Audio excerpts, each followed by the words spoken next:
Good afternoon, and thank you all for attending this award ceremony. Of course, I must start off by saying farewell to First Sergeant Jordan. He's changed the lives of many cadets, and mine included. First Sergeant, my favorite memory will always be when we were on our way to a Thunder hockey game. We were going to present the colors. We had the windows down and the music blaring to Rod Stewart's Maggie May, which the audience just heard as background music to the slideshow.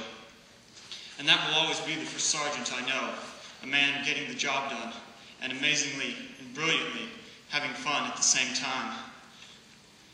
Getting back to this good afternoon, or as the Lieutenant Colonel Wolin would say, that's a matter of opinion. This afternoon, I am currently torn between the Corps I leave behind and what lies ahead of me. Over the past 4 years, this Corps has made me into the leader and person I am standing before you now. Those memories fill me with joy and hope. And what lies ahead of me is my career as an officer in the United States Army. And while I am full of excitement and wonder at what the Army has in store, it will be difficult to say goodbye to the Kansas 61st. Looking back, I remember in earlier years when kids would talk about JROTC, they would mention things like drill team and wearing the uniform. And while these are wonderful tools and aspects of our Corps, to me they are small portions of the greater vision of our organization.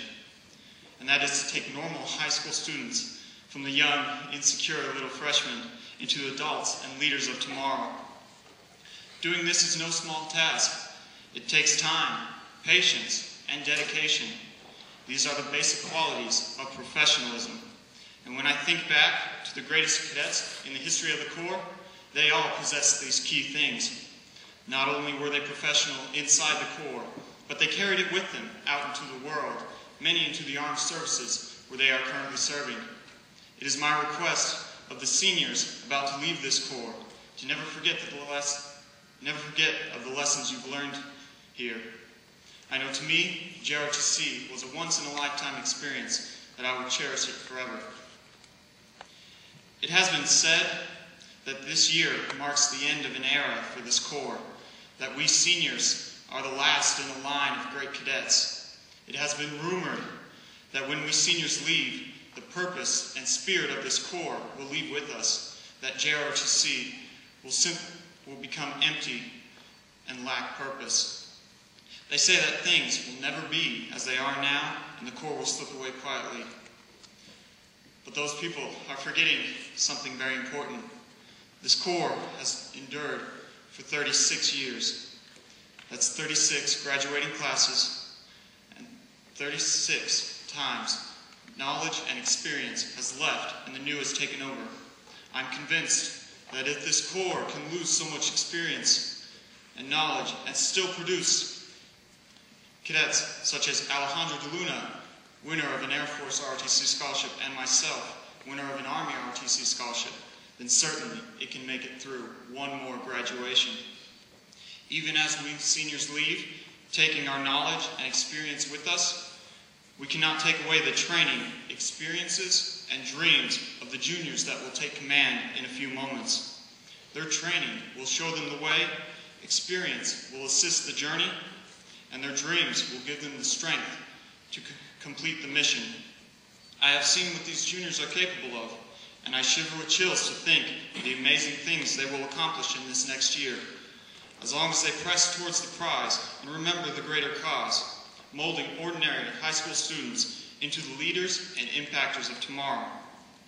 And that is my calling for the future cadet staff, to never give in to the average and normal, to always press forth to your highest goals and aspirations.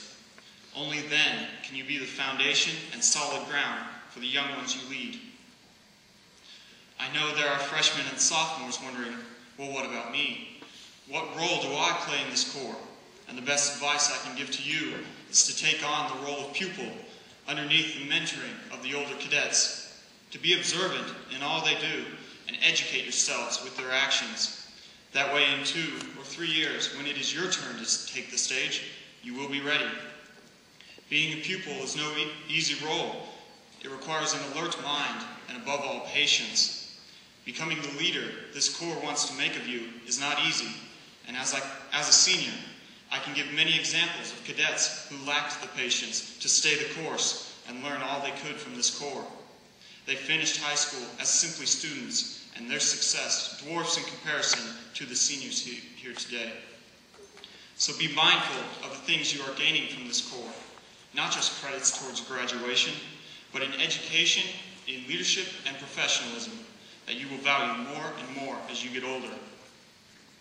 One of the most asked questions at time of reflection and graduation is, would you go back and do it all again? And after some thought, I know my answer would be a most definite yes. When I look at my friends and fellow seniors with me today and think of all we've gone through to get to this moment, we definitely had our struggles that tested us and pushed us to the edge and to uncomfortable places we had never been before. And it is for those reasons alone that I would do this all over again. It is an education through experience that nothing else can offer but this Corps.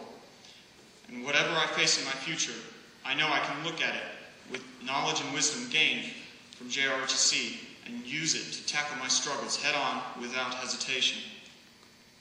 I hope all of the cadets here today understand what I'm saying.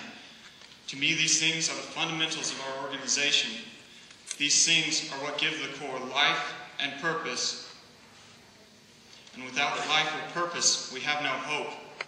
Without hope, the Corps will reduce to motions and habits. And I know none of us want that to happen. Don't let that happen.